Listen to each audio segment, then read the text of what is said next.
My name is Abhishek. I am a legal engineer at the Finternet labs. I spent about six and a half years in the courts. I did lots of fun cases. Some of them you may have heard of. I've done the Sabrimala case. I did the Sri Padmanabha Swami temple case. I was part of the Article 370 case where Kashmir was invalidated its statehood. I used to do a lot of cases for the state of Tamil Nadu and the state of Kerala. Worked with seniors at that point in time early on in my career, and I used to run my little practice on the side. So I used to do a very plain vanilla, court kacheri sort of work.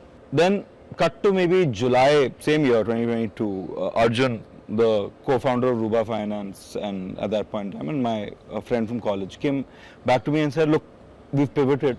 Now we're looking at tokenization. Right? We're saying that tomorrow if I had gold and I had to turn it into a digital token and sell it to everybody, how would I do it?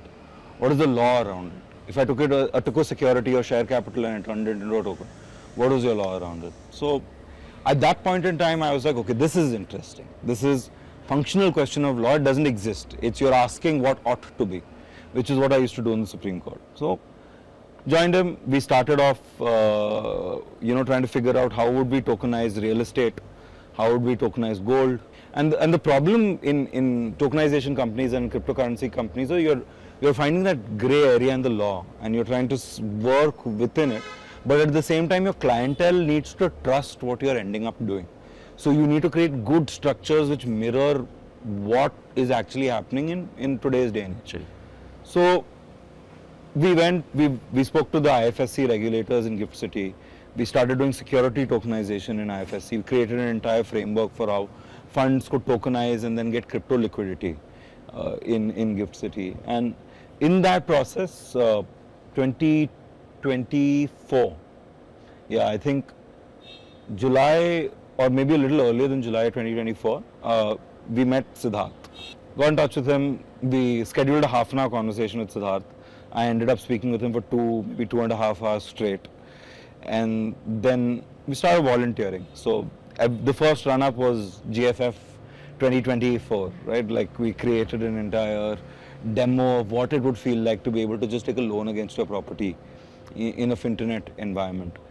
And that was really the start, like Finternet at that point in time had this fantastic energy, it had people who were volunteering from the length and breadth of India. I remember in GFF, when Nandan finished his keynote, there was this one QR at the end of the slide, the slideshow, and everybody's phones were up, getting that QR code. It gave you chills, and people are coming at the end trying to figure out, how do I work with the Finternet? What is it? How can I contribute?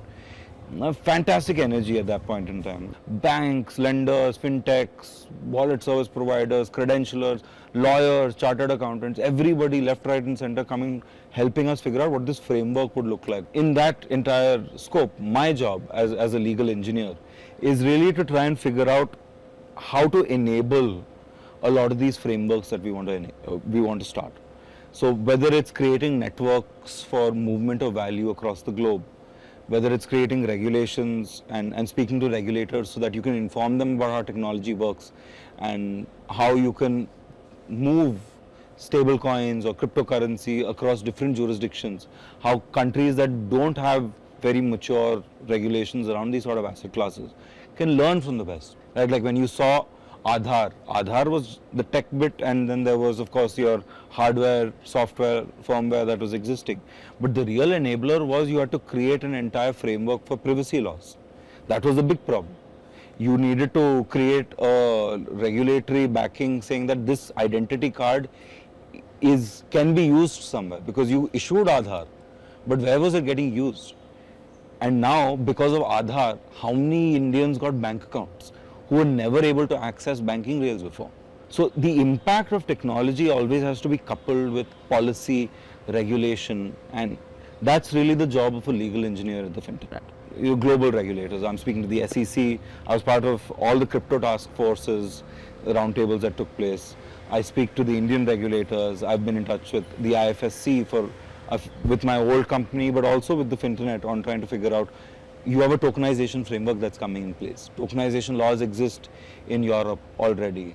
What are the best practices that you can pick up? Where did they miss up?